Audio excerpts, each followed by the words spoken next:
Good morning बच्चों। आज हम लोग करेंगे वेक्टर का तीसरा लेक्चर। तो पिछले क्लास में जो बच्चे पढ़े थे थोड़ा उसको रिवीजन कर लेते हैं, फिर उसके आगे हम आपको बढ़ा रहे हैं। ठीक है बच्चों, तो चलिए पिछले क्लास में हम लोग क्या पढ़ते जरा उसको याद करते हैं। हम लोग पढ़े थे बच्चों ट्रायंगल्स लॉ पढ़े थे। क्या पढ़े थे हम लोग? ट्रायंगल्स लॉ पढ़े थे। Triangles law. तो ट्रायंगल्स लॉ में हम लोग बात करते कि जैसे मान लीजिए कोई वेक्टर ए है और ए वेक्टर आपका बी है, तो ए जो वेक्टर होगा वो रिजल्टेंट वेक्टर को रिप्रेजेंट करेगा। किसको रिप्रेजेंट करेगा बच्चों? रिजल्टेंट वेक्टर को रिप्रेजेंट करेगा। ये लाइन जो है रिजल्टेंट वेक्टर को रिप्रेजेंट करेगा और इसको हम लोग लिखते हैं R is equal to A plus B. ठीक है, और अगर इसका मैग्नीट्यूड निकालना था तो बच्चों हम लोग बात की थी कि आर इज इक्वल टू जो होता है उसका फॉर्मूला हो जाता है a square plus B square plus 2ab cos theta. ऐसा हम लोग फार्मूला बच्चों पढ़े थे। ठीक है, डिराइव भी किए थे इस फार्मूला को हम लोग। ठीक है, ये फार्मूला था बच्चों। ठीक है, फिर उसके बाद हम लोग बात किए थे क्या नहीं कि अगर रिजल्टेंट वेक्टर अगर वेक्टर ए के साथ अगर अल्फा एंगल बनाता है तो हम लोग पढ़ते कि tan alpha is equal to होता है B sine theta by A plus B cos theta, जहाँ पर थीटा जो था बच्चों वो था angle between vector A and vector B. Theta जो था ए और बी के बीच का एंगल था बच्चों। ये ट्रायंगल्स लॉ हम लोग पढ़े थे। उसके बाद तुरंत हम लोग पढ़े थे बच्चों क्या? पैरेललोग्राम्स लॉ पढ़े थे। क्या पढ़े थे हम लोग? पैरेललोग्राम्स बच्चों पढ़े थे। तो पैरेललोग्राम्स लॉ में हम लोग बच्चों क्या पढ़े थे जरा उसको याद कर लेते हैं। Parallelograms law, parallelograms law. थोड़ा स्पेलिंग में गड़बड़ हो गया बच्चों, फिर से मिला लो इसको।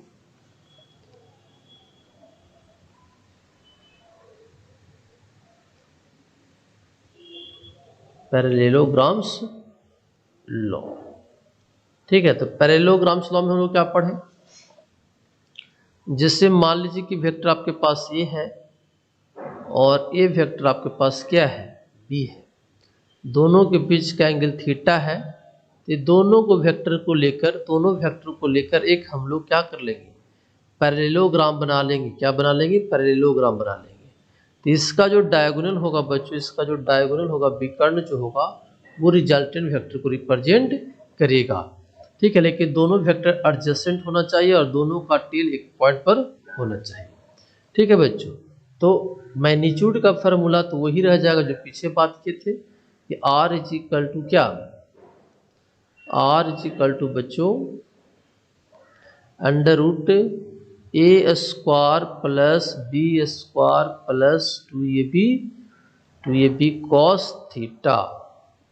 और रिजल्टेंट वेक्टर अगर ए के साथ अगर अल्फा एंगल बनाता है तो tan alpha is equal to B sine theta by A plus B cos theta. इतना हम लोग कर चुके थे बच्चों।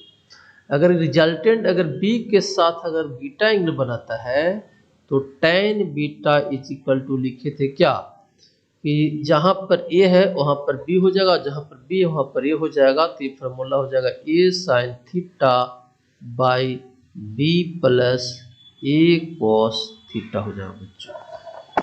ठीक है, तो इतने बातें हम लोग पिछले क्लास में पढ़े थे। अब इस पर हम लोग बच्चों क्या करेंगे? कुछ बेसिक प्रॉब्लम्स करेंगे, फिर उसके बाद इसको आगे बढ़ाएंगे बच्चों। ठीक है, जैसे मान लीजिए एकदम सिंपल क्वेश्चन, एकदम फार्मूला बेस्ड क्वेश्चन।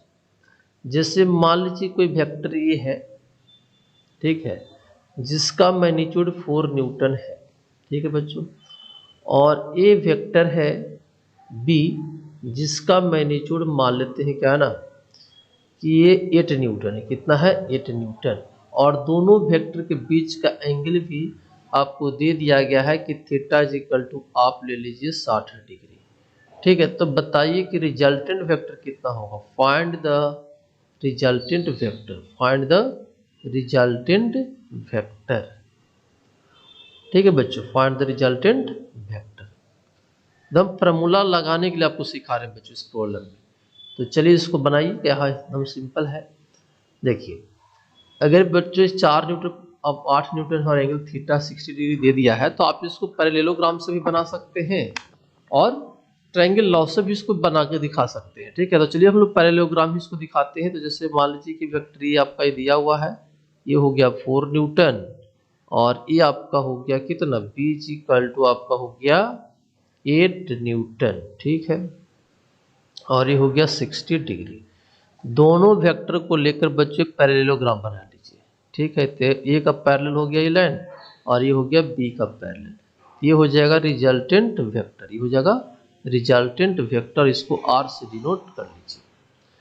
ठीक है, तो यहाँ पर आर का जो बच्चों क्या होगा, मैग्नीट्यूड जो होगा वो कितना हो जाएगा बताओ। तो फार्मूला पर बैठा दीजिए इसको, 4 का स्क्वायर प्लस 8 का स्क्वायर प्लस 2 इंटू 4 इंटू कितना हो जाएगा 8 इंटू कॉस 60 डिग्री। यहाँ पर दोनों वेक्टर के बीच का एंगल बच्चों कितना 60 डिग्री है। चलिए तो ये हो जाएगा 4 का स्क्वायर हो गया 16, 8 का स्क्वायर हो जाएगा 64। ठीक है बच्चों, प्लस 2 इंटू 4 इंटू 8 कॉस 60 कितना होता है 1/2। तो ये से कट गया बच्चों। ठीक है, तो हो जाएगा आपका कितना हो जाएगा बताइए, ये हो जाएगा बच्चों, इसको सोल्व करके बताइए कितना हो जाएगा। चलिए तो इसको कर लेते हैं, 4 और 6, 6 4 10 हो गया, 6 1 7 1 8 80 हो गया। ठीक है, और इधर हो जाएगा क्या 8 चौका 32, कितना हो जाएगा बच्चों 32 हो जाएगा। तो इसको जोड़ोगे तो कितना हो जाएगा बताओ, 2 हो जाएगा, 8 3 11। चलिए ये न्यूटन हो गया, इसको पॉइंट में आप कन्वर्ट कर लीजिएगा। अगर ऑप्शन में पॉइंट में रहेगा तो पॉइंट में कन्वर्ट कर लेंगे, नहीं तो ऐसे भी आप आंसर को क्या कर सकते हैं, छोड़ सकते हैं। तो ये हो गया बच्चों रिजल्टेंट वेक्टर का मैग्नीट्यूड हो गया। ठीक है, यानी आप ऐसा समझिए कि अगर यहाँ पर कोई बॉडी रहा होगा, ठीक है, इस पर अगर 4 न्यूटन इधर फोर्स लग रहा होगा, 8 न्यूटन इधर फोर्स लग रहा होगा, तो ये बॉडी इस लाइन पर जाएगा, इस लाइन पर जाएगा, इस कितने फोर्स से जाएगा, तो फोर्स का वैल्यू हो गया बच्चों इतना हो गया। ठीक है ना, रिजल्टेंट फोर्स का वैल्यू निकल गया। अब देखो क्या है ना, अगर आपसे पूछा जाता है कि रिजल्टेंट जो वेक्टर है वो ए के साथ कितना एंगल बना रहा है, तो इसको मान लेते हैं कि अल्फा एंगल बना रहा है। कितना एंगल बना रहा है, अल्फा एंगल बना रहा है। तो रिजल्टेंट वेक्टर अगर ए के साथ अगर अल्फा एंगल बनाता है बच्चों, तो अभी फार्मूला पढ़े थे tan अल्फा, क्या पढ़े थे, tan alpha is equal to B sine theta by A plus B cos theta. ठीक है, तो b का वैल्यू बच्चों 8 दिया हुआ, तो 8 पुट कर लीजिए। थीटा का वैल्यू 60 दे रहा है, तो साइन 60 होता है बच्चों √3/2 बाई ए का वैल्यू हो गया बच्चों 4 प्लस बी का वैल्यू हो गया 8 इंटू, और cos 60 हो जाएगा बच्चों, तो cos 60 कितना हो जाएगा 1/2, ये हो जाएगा 8√3/2 बाई हो जाएगा, इसको ही काटिए मत, आप इसको लीजिए 8 दूना 4 दूना 8 दूना 16, 16 बट्टा कितना हो गया 2, ये कट जाएगा, फिर इसको कट जाएगा, तो बच्चों कितना हो जाएगा 2। तो हो जाएगा यहाँ पर काटने के बाद हो जाएगा 1/2 हो जाएगा। ठीक है, सारी बात समझ में। तो tan alpha is equal to बच्चों 1/2 हो गया, कितना हो गया, tan alpha is equal to हो गया 1/2 हो गया बच्चों। ठीक है, तो tan alpha is equal to 1/2 हो गया। आप इसको ऐसे लिख सकते हैं कि sir tan alpha is equal to अगर 1/2 हो गया सर, तो अल्फा का वैल्यू तो हमको tan अल्फा में हमको 1/2 नहीं पता है, तो नहीं पता रहता है तो हम लोग इसको इनवर्स में लिख कर छोड़ देते हैं, यानी tan इनवर्स लिखेंगे कितना 1/2। तो ये हो गया बच्चों एंगल हो गया, रिजल्टेंट वेक्टर बना रहा है किसके साथ, विथ वेक्टर ए के साथ बना रहा है।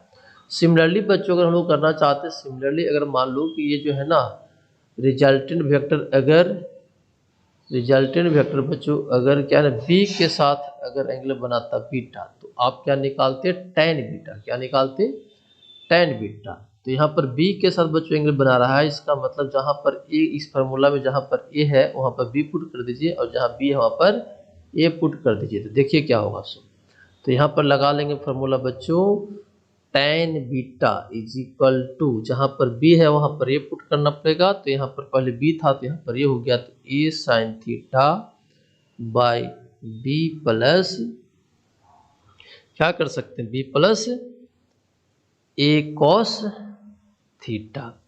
ठीक है बच्चों, तो इसको आप क्या लिखेंगे बताओ, a का वैल्यू आपका 4 दे रहा था, तो 4 इंटू साइन कितना हो जाएगा बच्चों, साइन 60। साइन 60 का वैल्यू डायरेक्ट पुट कर दे रहे हैं, 60 एंगल दिया हुआ था तो डायरेक्ट पुट कर देंगे, तो हो जाएगा √3/2 बाई बी का वैल्यू 8 था तो 8 पुट कर देते हैं, इंटू हो जाएगा a का वैल्यू 4 इंटू cos 60 1/2। इसको करेंगे बच्चों तो 4√3/2 बाई 4 दूना 8 दूना 16 4 20, 20 बटा हो जाएगा 2, तो 2 से 2 कटेगा, फिर 4 से 20 भी कट जाएगा बच्चों, तो 4√3/20 ये हो जाएगा 5, तो कितना हो गया √3/5, तो √3/5 हो गया बच्चों, तो tan बीटा आ गया आपको, है ना। तो फिर आप क्या कर लेंगे, tan beta is equal to आपके पास मिल गया √3/5, तो बीटा इज इक्वल टू हो जाएगा tan इनवर्स √3/5 हो जाएगा बच्चों। ये हो गया आपका रिजल्टेंट वेक्टर बी के साथ कितना एंगल बनाएगा, ठीक है। या फिर बीटा निकालने के लिए आप ऐसा भी कर सकते थे कि बीटा जो है सर एक्चुअल में क्या है, थीटा माइनस अल्फा है, तो थीटा 60 डिग्री दिया हुआ है, माइनस अल्फा निकाल दिए, tan इनवर्स 1/2, ऐसे भी लिख सकते हैं, कोई दिक्कत नहीं होगी बच्चों। ठीक है, तो ये आपको इस प्रॉब्लम में आपको सिर्फ फार्मूला लगाने के लिए सिखाएं कि फार्मूला हम लोग न्यूमेरिकल्स में लगाते कैसे हैं बच्चों। ठीक है, अब चलिए नेक्स्ट क्वेश्चन हम लोग देखते हैं।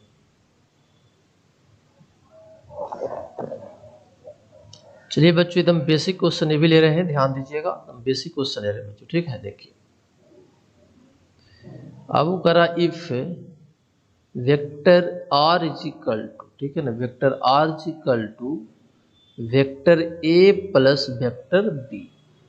ठीक है बच्चों, एंड आर वेक्टर का जो मैग्नीट्यूड है, आर वेक्टर का जो मैग्नीट्यूड है वो आपका क्या है ना, वेक्टर ए का मैग्नीट्यूड प्लस वेक्टर बी का मैग्नीट्यूड, ऐसे आपको क्वेश्चन में दे रहा है, ये दिया हुआ है। तो आपको बताना है find the angle between vector A and vector B. ठीक है बच्चों, ये क्वेश्चन में आपको दे रहा है एकदम फार्मूला बेस्ड क्वेश्चन बच्चों, ये भी है। तो चलिए देखिए, धीरे धीरे क्वेश्चन का लेवल को बढ़ाएंगे, पहले बेसिक से बात करेंगे, फिर धीरे धीरे क्वेश्चन थोड़ा सा बड़ा होगा। ठीक है ना, अच्छा क्वेश्चन होगा बच्चों। ठीक है, तो देखिए क्या है यहाँ पर दिया हुआ बच्चों, ये गिवन दिया हुआ, क्या क्या दिया हुआ जरा उसको लिखिए। तो गिवन है R is equal to vector A plus vector B. बच्चों इस स्टेटमेंट से ये पता चल रहा है कि वेक्टर ए और वेक्टर बी को ऐड करने के बाद आर मिला है, यानी रिजल्टेंट वेक्टर आर है। ठीक है, तो अगर रिजल्टेंट वेक्टर आर है तो आप लिख सकते हैं R is equal to √a² plus b² plus 2ab cos theta.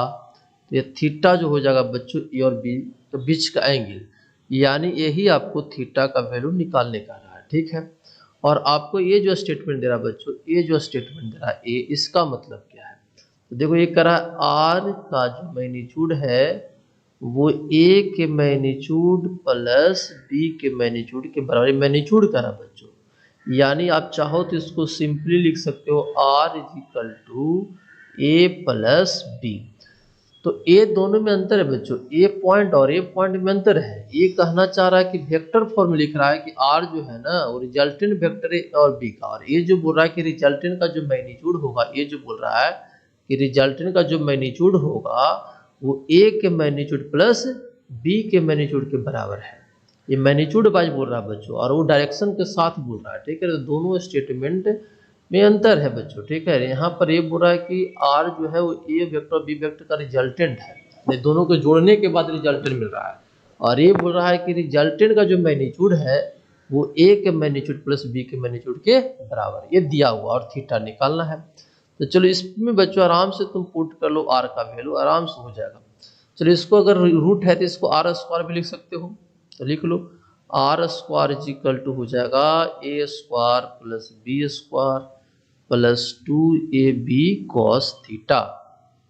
ठीक है, आर के जगह पर क्या पुट कर दोगे ए प्लस बी। ठीक है, ये दिया हुआ क्वेश्चन में, तो होल स्क्वायर हो गया is equal to A square plus B square plus 2ab cos theta. इसको बच्चों सोल्व करोगे तो मिलेगा a square plus B square plus 2ab।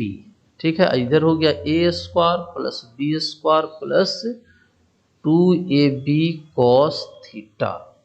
तो ए स्क्वायर से ए स्क्वायर कट गया, बी स्क्वायर से बी स्क्वायर कट गया, तो फिर बच गया इधर बच्चों 2ab और इधर बच गया 2ab कॉस थीटा। जब इसको भी काटोगे तो इधर बच जाएगा 1, तो इसको जब यहाँ पर ले जाओगे बच्चों, ठीक है ना, यहाँ पर इसको ले जाते हैं तो आपको हो जाएगा, इसको यहाँ पर ले जाइए।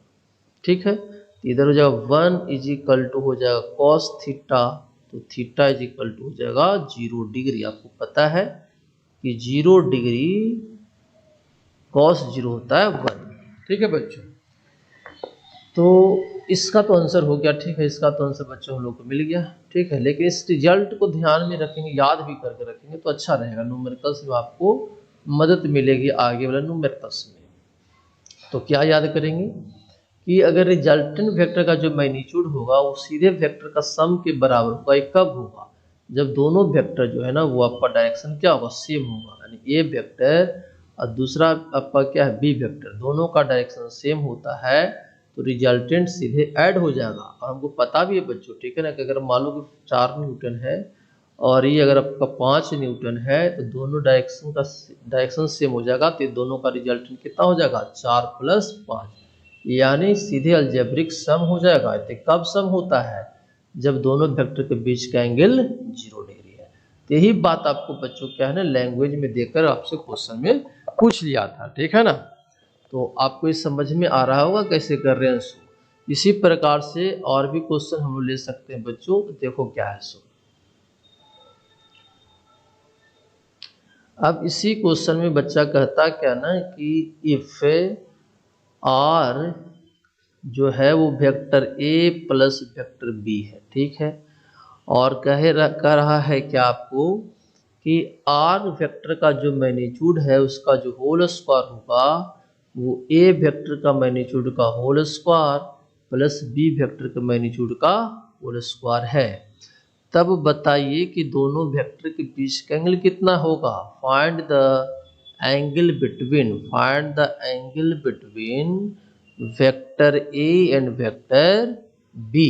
ये निकालने का रहा बच्चों आपको। ठीक है, तो बस उसी प्रकार से कर लेंगे बच्चों जो पीछे किए थे। यहाँ पर r = दे रहा है a प्लस बी वेक्टर, इसका मतलब a और b वेक्टर को जोड़ा गया है, तो आप तुरंत फॉर्मूला लिख देंगे कि r = होता है a square plus B square plus 2ab cos theta. जिसको ऐड करते हैं बच्चों वो दोनों के बीच का एंगल थीटा होता है। ठीक है, तो ये थीटा यहाँ पर निकालने का रहा है और दिया है इतने बातें, और साथ में साथ ये भी दे रहा है बच्चों कि आर वेक्टर का जो मैग्नीट्यूड का जो होल स्क्वायर होगा, मैग्नीट्यूड का होल स्क्वायर कर रहा है, वो ए वेक्टर का मैग्नीट्यूड का whole square plus B vector का मैग्नीट्यूड का क्या होगा, होल स्क्वायर। अगर हम लोग इसके जगह पर लिखेंगे तो आप सिंपली लिख सकते हैं आर स्क्वायर = ए स्क्वायर प्लस बी स्क्वायर।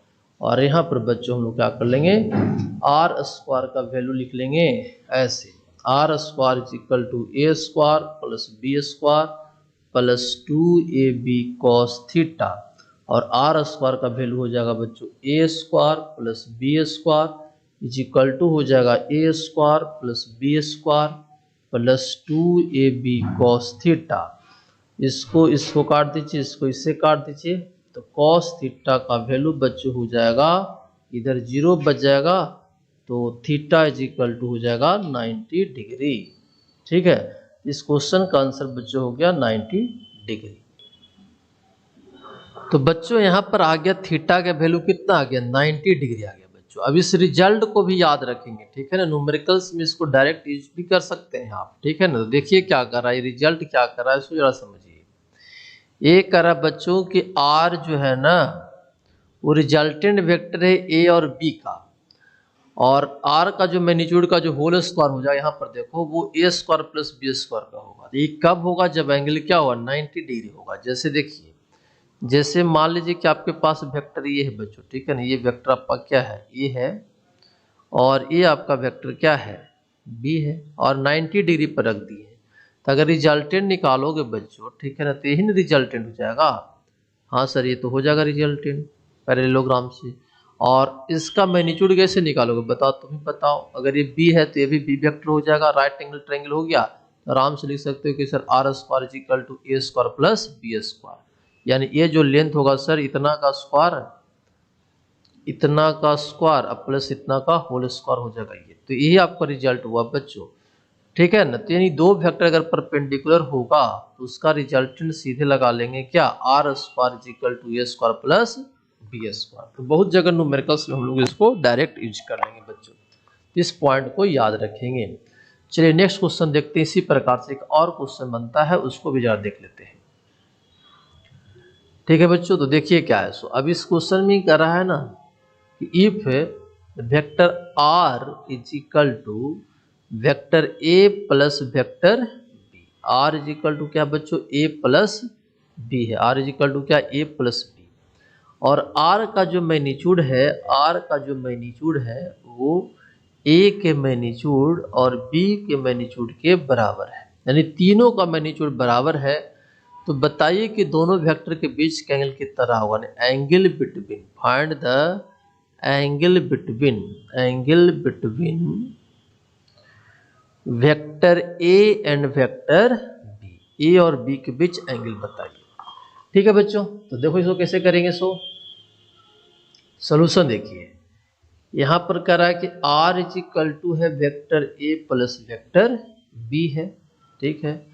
इसका मतलब आर वेक्टर को ए और वेक्टर बी को जोड़ा गया तो आर वेक्टर मिला होगा। ये रिजल्टेंट आप ऐसे लिखेंगे, R is equal to A square plus B square plus 2ab cos theta, ठीक है। तो ये थीटा निकालना है बच्चों, ठीक है ना। Theta is equal to what लिख देते हैं, लेकिन ये दिया हुआ है और साथ ही साथ ये भी दे रहा है कि आर वेक्टर का जो मैग्नीट्यूड है वो ए वेक्टर का मैग्नीट्यूड और बी वेक्टर के मैग्नीट्यूड के बराबर है, सब आपस में बराबर है।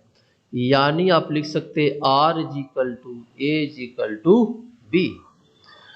तो बच्चों इस प्रकार से स्टेटमेंट में आपको दे रहा है, तो आप यहाँ पर पुट कर लीजिए। तो यहाँ पर रूट हट जाएगा तो आर स्क्वायर हो जाएगा। तो R square is equal to A square plus B square plus 2ab cos theta, ठीक है।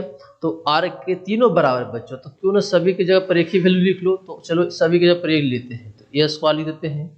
ए स्क्वायर की जगह पर ए स्क्वायर रहेगा, बी की जगह पर भी तुम ए स्क्वायर लिख लो, a square plus 2a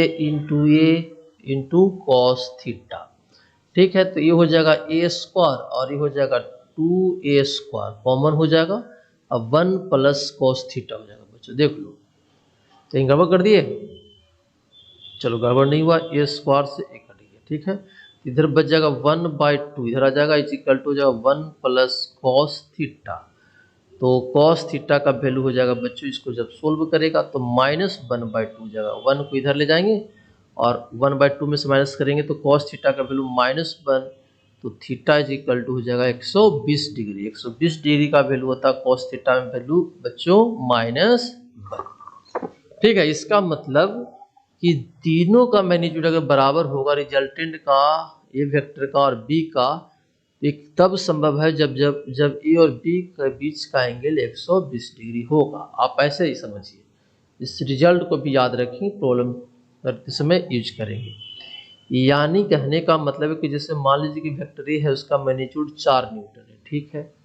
B का भी मैग्नीट्यूड कितना है? 4 ही न्यूटन है, तब ना मैग्नीट्यूड बराबर हो गया। और रिजल्टेंट वेक्टर का भी मैग्नीट्यूड कितना है? 4 ही न्यूटन है। तो ये कब होगा? जब एंगल कितना होगा? 120 डिग्री इसके बीच, ए और बी के बीच। यानी वेक्टर ए है बच्चों, देखो यहाँ पर, और ये वेक्टर आपका क्या हो गया? बी हो गया, ठीक है। तो दोनों का मैग्नीट्यूड सेम है, तो पैरेललोग्राम से आप इसको दिखा दीजिए, ये ऐसे है और ये ऐसे है। तो ये आपको मान लीजिए कि रिजल्टेंट हो गया बच्चों, ठीक है। तो ये हो गया आर।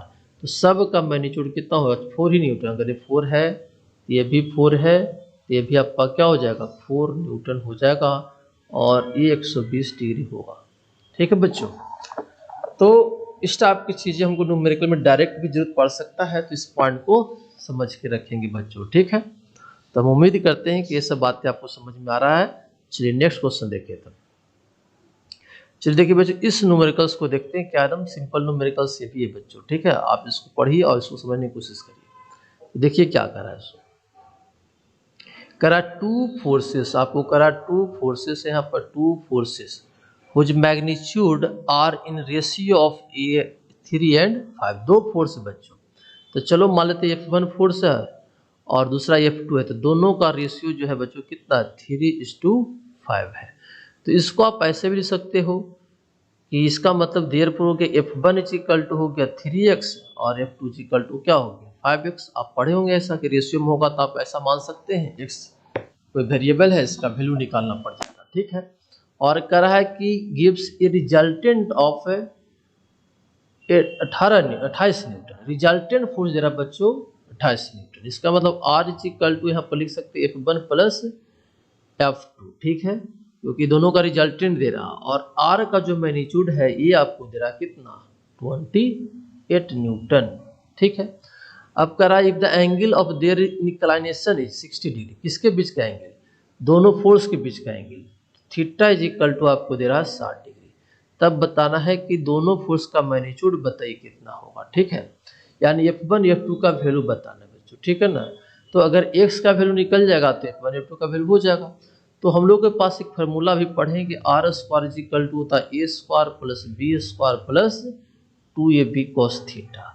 जरा इसमें देखिए, अगर इसमें पुट करके देखते हैं, अगर निकल गया तो ठीक है, अगर नहीं निकलेगा तो फिर दूसरा फार्मूला खोजने की कोशिश करेंगे, लेकिन यहाँ पर बच्चों आ जाएगा। देखो तो यहाँ पर बच्चों क्या है ना, यहाँ पर R² है, देख लो ना यहाँ पर R², तो R का वैल्यू कितना 28 दे दिया है। तो देखो यहाँ पर पुट करो 28, तो 28 का क्या हो गया होल स्क्वायर = ठीक है, आपका यहाँ पर A की जगह पर F1 मान लीजिए, B की जगह पर F2 मान लीजिए। ठीक है ना, तो हो जाएगा 3x²।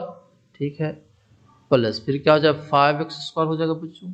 ठीक है, फिर +2 इंटू कितना हो जाएगा 3x into 5x into cos 60। ठीक है, बच्चों 28 का स्क्वायर कितना होता है बताइए।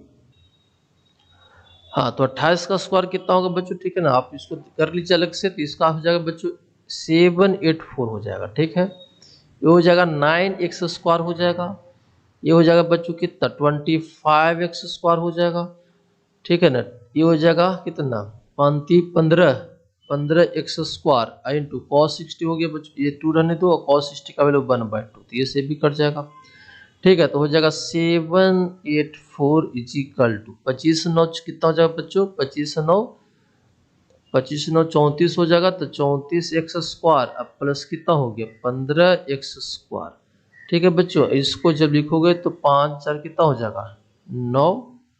ठीक है, और 3 1 4 49x² हो गया = 784। इसको बेकार के स्क्वायर के बच्चों ऐसे ही हो जाता। ठीक है ना, देखो फिर से कर लेते हैं, तो 49x² इसको स्क्वायर मत करो, 28 इंटू क्या कर लो 28, काटने में थोड़ा आसान होगा।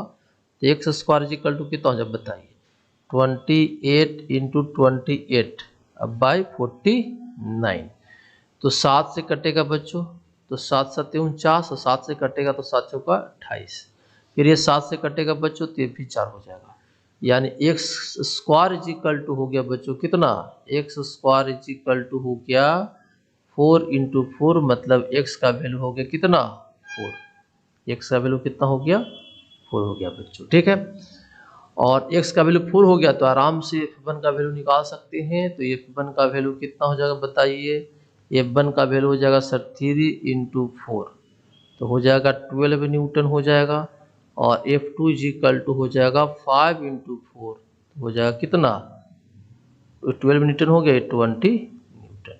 तो यही बच्चों आपसे पूछा गया था, यही आपका आंसर हो गया, यही आपका क्या हो गया आंसर हो गया बच्चों। ठीक है, एकदम बेसिक क्वेश्चन ले रहे हैं बच्चों। ठीक है ना, आगे बढ़िए, आगे क्वेश्चन देखिए।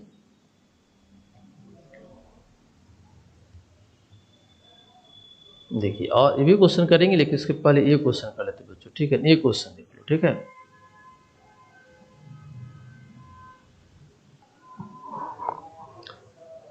हाँ, इस प्रॉब्लम को देखो बच्चों कैसे करेंगे। इसको जरा पहले पढ़िए क्वेश्चन को, उसके बाद इसको हम सोल्व करने की कोशिश करेंगे। देखिए क्या करा इसको। करा a vector a makes an angle 20 degree and vector b makes an angle 110 degree with x axis. एक वेक्टर है बच्चों ए और बी, ठीक है। दो वेक्टर है ए एंड बी, जो दोनों वेक्टर जो है एक्स एक्सिस के साथ कितना बना रहा है, 110 डिग्री एक बना रहा है, एक बना रहा है 120 डिग्री। तो सबसे पहले बच्चों आप एक्स एक्सिस बनाइए। देखिए यहाँ पर मान लेते हैं कि एक्स एक्सिस है ये, और बाई एक्सिस भी साथ में बना लीजिए कि आपका क्या है, बाई एक्सिस है।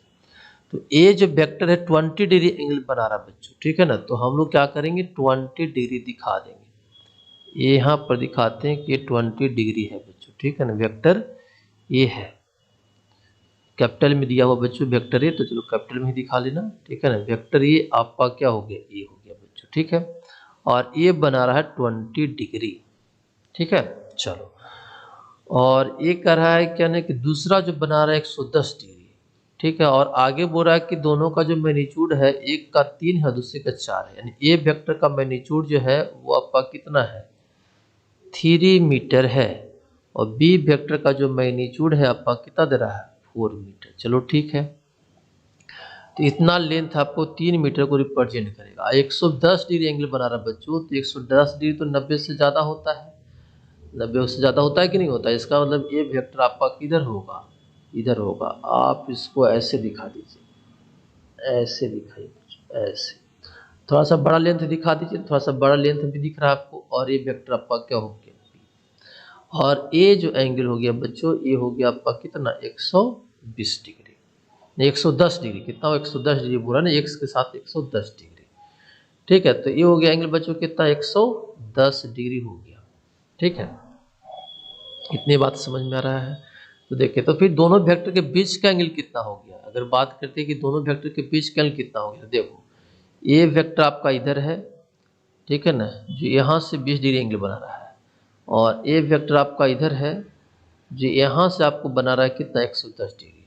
तो दोनों वेक्टर का बीच का एंगल कितना होगा बचाओ, तो बच्चों बताओ। तो हम लोग पढ़ें कि दोनों का टेल एक पॉइंट पर होना चाहिए, जो मिनिमम एंगल होगा वही दो वेक्टर के बीच का एंगल होगा।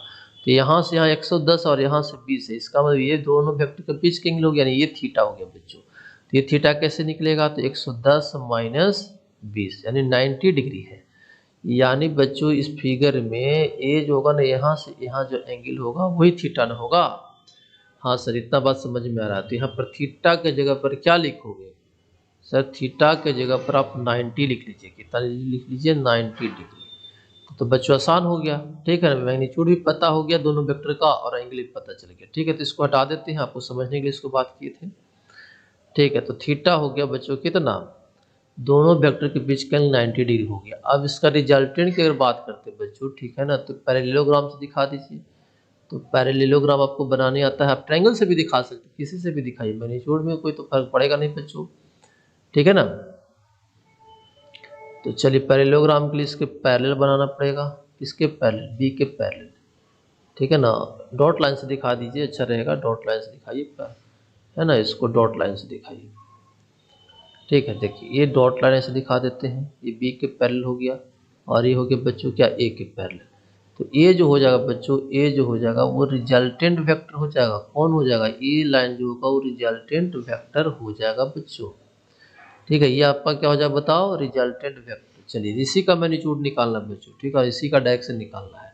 तो आर इज इक्वल टू क्या करोगे बोलो, करोगे 3 का स्क्वायर प्लस 4 का square plus 2 into 3 into 4 into cos 90। अब बताए थे कि कॉस 90 रहेगा, यानी एंगल 90 रहेगा, तो सीधे R square equal to A square plus B square कर लीजिए। तो आप उससे भी बना सकते हैं, लेकिन यहाँ पर कॉस 90 यहाँ पर 0 हो गया, तो आप इसी फार्मूले से बनाइए। तो 3 का स्क्वायर प्लस 4 का स्क्वायर, तो ये हो जाएगा बच्चों 25 का रूट हो जाएगा, मतलब कितना हो गया, 5 मीटर। मीटर में है तो मीटर में होगा। तो रिजल्टेंट वेक्टर का मैग्नीट्यूड हो गया बच्चों 5 मीटर, ठीक है ना। ये आपको कितना होगा, ये लेंथ 5 मीटर को रिप्रेजेंट करेगा। अब इसका डायरेक्शन पूछ दिएगा बच्चों, ठीक है ना, कि एक्स एक्सिस के साथ बताइए कितना एंगल बना रहा है। मान लो कि ए एंगल पूछ रहा है, ए एंगल ये पूछ रहा है, तो इसको निकालने के लिए क्या करो बताओ। ये तो बच्चों हम लोग को पता चल गया है, क्या पता चलेगा कि सर ये तो 20 डिग्री है, ये तो 20 डिग्री है। अगर ये एंगल निकल गया सर, ये एंगल, तो हम लोग एक्स एक्सिस के साथ बता सकते हैं कितना एंगल है। तो इसको तो अल्फा मान लो, इसको क्या मान लो, अल्फा। अब ये रिजल्टेंट बच्चों ये वेक्टर ये है, तो हम लोग पढ़े हैं कि tan alpha is equal to क्या होता है, रिजल्टेंट वेक्टर अगर एक के साथ अगर अल्फा बनाता है तो tan alpha is equal to क्या पढ़े हैं, तो tan alpha is equal to पढ़े हैं sir b sin theta by a plus b cos theta, ठीक है। तो यहाँ पर बच्चों यही के साथ एंगल बना रहा है ना रिजल्ट में, इसलिए ए के जगह पर क्या होगा, यही पुट होगा, बी के जगह पर बी पुट होगा। तो चलिए बी का वैल्यू कितना आपके पास, ठीक है बच्चों, बी के जगह पर आपको दे रहा था कितना 4, तो 4 sin 90 हो गया बच्चों, ठीक है, 4 sin 90 अब प्लस ए के जगह पर 3 प्लस क्या हो गया 4 cos 90, अब सही हो गया, ठीक है। तो यहाँ पर हो जाएगा tan alpha is equal to हो जाएगा बच्चों 4/3, क्योंकि sin 90 1 हो जाएगा, cos 90 0, तो 4/3 इस ट्रायंगल से अगर बात करेंगे इस ट्रायंगल से तो कितना हो जाएगा 4/3, 53 डिग्री 53 डिग्री, तो 53 डिग्री अल्फा का वैल्यू हो गया बच्चों, मतलब यहाँ से यहाँ तक 53 और ये 20 पहले से है ही। तो अगर मैं फाइनल आंसर लिखूँ, फाइनल आंसर तो r इज इक्वल टू आप लिखोगे 5 मीटर, ठीक है ना, एट एंगल ये 53 है और ये 20 है, तो कितना हो जाएगा बच्चों बताओ, 53 प्लस 20 हो जाएगा 73 degree with x axis, x axis के साथ रिजल्टेंट वेक्टर कितना बना रहा है 73 डिग्री। अगर एक के साथ बोलोगे तो कितना बोलोगे 53 डिग्री बोलोगे, ठीक है। रिजल्टेंट वेक्टर अगर एक के साथ कितना एंगल बना रहा है तो आप 53 बोलोगे, एक्स के साथ कितना बना रहा है तो 73 डिग्री। चलिए इस प्रॉब्लम को देखिए बच्चों, ये क्या कर रहा है जरा इसको भी देख लीजिए, इस प्रॉब्लम को जरा देखिए, अच्छा क्वेश्चन है ये लेकिन आसान है। वेक्टर में आसान ही क्वेश्चन हम लोग को करना है बच्चों, टफ नहीं करना। हम लोग को बेसिक मैथमेटिक्स पढ़ रहे हैं तो हम लोग को ज़्यादा डिटेल में नहीं पढ़ना, ठीक है, ज़्यादा डीप में नहीं पढ़ना है, एकदम बेसिक नॉलेज रखना है बच्चों, ठीक है। तो ये सब चीज़ें आपको पूछा जाएगा, इस टाइप की चीज़ें कभी कभी एग्जाम में भी पूछा जाता है, JEE मेन में कभी कभी पूछ भी देता है बच्चों। कुछ क्वेश्चन है जो पूछा गया, आगे दिखाएंगे आपको, अभी फिलहाल इसको देखिए।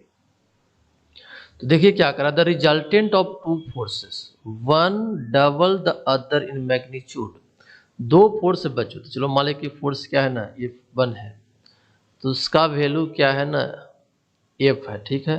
तो दूसरा जो है बच्चों आपका क्या है 2F, ऐसा क्वेश्चन में करा है कि the resultant of two forces, तो दो फोर्स मान ली F1 और F2, ठीक है। तो एक का जो मैग्नीट्यूड है one double the other in magnitude, तो F1 अगर F है तो F2 इक्वल टू क्या है 2F मान लिए, is perpendicular to the smaller of two forces. अब रिजल्टेंट जो फोर्स है ना बच्चों, रिजल्टेंट फोर्स दो फोर्स का जो है वह स्मॉलर पर क्या है परपेंडिकुलर है। तो अगर हम एक फिगर बनाएंगे तो आप ऐसा फिगर बना सकते हैं, एक फिगर ऐसा बना लीजिए जैसे बोल रहा है उसके अनुसार। तो ये हो गया F1, क्योंकि आपका ये F1 है और इस पर रिजल्टेंट क्या है बच्चों परपेंडिकुलर है, इस पर रिजल्टेंट है जो परपेंडिकुलर, क्वेश्चन में बोल रहा है कि स्मॉलर पर परपेंडिकुलर है, तो ये रिजल्टेंट हो गया, ठीक है। तो इसका मतलब F2 वेक्टर इधर होगा, इसका मतलब F2 तो इधर ही होगा ना बच्चों वेक्टर, क्योंकि रिजल्टेंट तो उसके बीच में होता है, ए और बी वेक्टर के बीच में। तो ये आपका क्या हो जाएगा, हम लोग कह सकते हैं कि सर ये हो जाएगा आपका क्या, ये हो जाएगा आपका क्या हो जाएगा बच्चों, ये हो जाएगा F2। चलिए सर ये तो समझ में आया कि F2 हो गया, ठीक है, ये आपका F2 हो गया। तब आपसे पूछ रहा है कि बताइए कि एंगल बिटवीन टू फोर्सेस, तो ये दोनों के बीच का एंगल पूछ रहा है बच्चों, ये दोनों के बीच का एंगल, यानी ये पूछ रहा है, अगर अल्फा नाम देते तो अल्फा पूछ रहा है आपसे, ठीक है। तो कैसे निकालेंगे थोड़ा सा सोचो। तो देखो क्या है ना, हम लोगों के पास एक फार्मूला भी था बच्चों, अगर उस फार्मूला को लगाओगे तो उस फार्मूला से भी आंसर आ जाएगा, ठीक है। तो देखो फार्मूला हम लोग पढ़े थे, ये पढ़े थे कि अगर रिजल्टेंट जो है ना,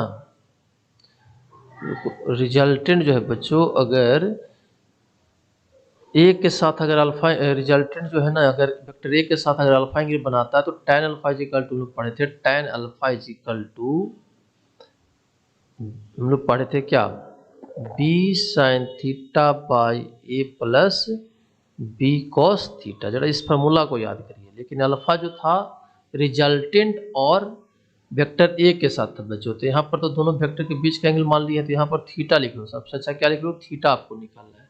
और ए अल्फा हो गया बच्चों, है कि नहीं। ये जो है रिजल्टेंट जो वेक्टर है वो F1 के साथ बना रहा है अल्फा। इसका मतलब ए वेक्टर के पास ए की जगह पर क्या लिखोगे, F1 लिखोगे, और बी के जगह पर क्या लिखोगे, F2। ठीक है, समझ पा रहे हो। तो चलो tan, तो यहाँ पर अल्फा का वैल्यू तो 90 डिग्री दे रहा है क्वेश्चन में, 90 डिग्री, तो tan 90 लिख लो, क्या लिख लो, tan 90 is equal to, B के जगह पर हो गया क्या बताओ, F2 हो गया बच्चों, बी के जगह पर यहाँ पर F2 हो जाएगा, और साइन थीटा, थीटा तो निकालना ही है, अब बाई ए के जगह पर F1 हो जाएगा, ठीक है, प्लस F2 कॉस थीटा। ठीक है, चलिए अब tan 90 तो बच्चों इन्फिनिटी होता है, हाँ सर इन्फिनिटी होता है, तो F2 साइन थीटा बाई क्या लिखोगे, F1 plus F2 cos theta. अभी इन्फिनिटी हो गया, इसका मतलब नीचे वाला टर्म जीरो रहा होगा, आप ही बताओ, अगर किसी चीज को जीरो से डिवाइड करते हैं तो उसका वैल्यू इन्फिनिटी हो जाता है, तो इसका मतलब ये वैल्यू जीरो रहा होगा, इसका मतलब हो गया कि F1 plus F2 cos theta is equal to क्या हो गया, जीरो। और अगर हम लोग यहाँ पर लेकर सोल्व करते हैं तो क्या हो जाएगा, cos theta is equal to कितना होगा बच्चों बताओ, तो माइनस हो जाएगा सर, कितना हो जाएगा बताओ, माइनस हो जाएगा इधर आपका F1 बाई हो जाएगा F2। ठीक है, तो माइनस F1 कितना है बच्चों, तो F1 तो है सर आपका F, ठीक है मान लिए हैं, और F2 क्या है, तो 2F, तो ए से कट गया, इसका मतलब थीटा इज इक्वल टू कितना हो गया, -1/2 आ गया ना, -1/2 आ गया, इसका मतलब 120 डिग्री हो गया बच्चों, कितना हो गया, 120 डिग्री। आ रही बात समझ में कैसे कर रहे हैं, सो तो 120 डिग्री हो गया बच्चों, ठीक है, इसका मतलब इसका आंसर जो हो गया ये आपका 120 हो गया, फार्मूला से आ गया बच्चों, फार्मूला में लगा दिए, उससे आंसर आ गया, ठीक है, समझ पा रहे हैं। इसका एक और मेथड भी है बच्चों, आप दूसरे तरीका से भी इसको बना सकते हैं, तो इसको पहले नोट कर लीजिए, उसके बाद फिर हम लोग आगे बढ़ाते हैं। चलो देखो मेथड 2 देखो, तो यहाँ तक तो बच्चों इसको लिखेंगे, ठीक है, और इस फिगर को भी रहने देते हैं। मेथड 2 में देखिए क्या करते हैं इसको,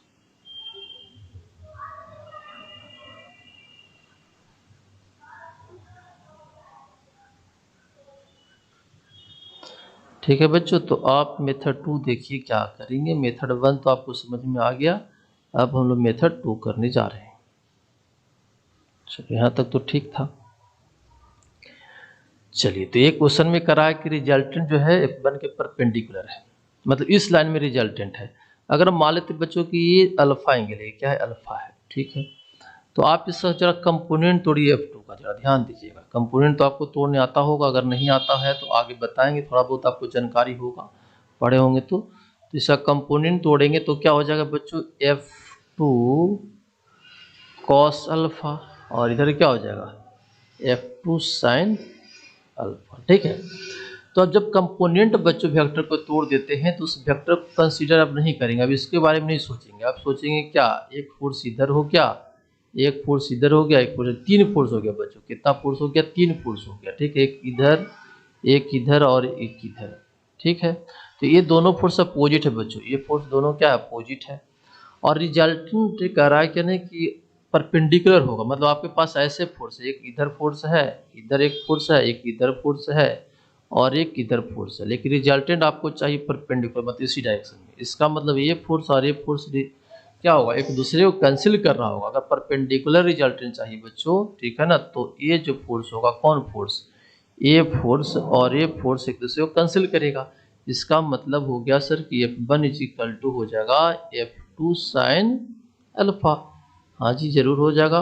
और F1 का वैल्यू तो F है, और F2 का वैल्यू क्या है, 2F है, तो 2F साइन क्या हो जाएगा, अल्फा, तो ए से कट गया, तो sine alpha is equal to कितना हो गया, 1/2, तो alpha is equal to 30 degree हो गया ना, alpha is equal to 30 degree, तो ये हो गया अल्फा 30, और 90 पहले से पता है ही, तो वेक्टर एंगल जो होगा, एंगल बिटवीन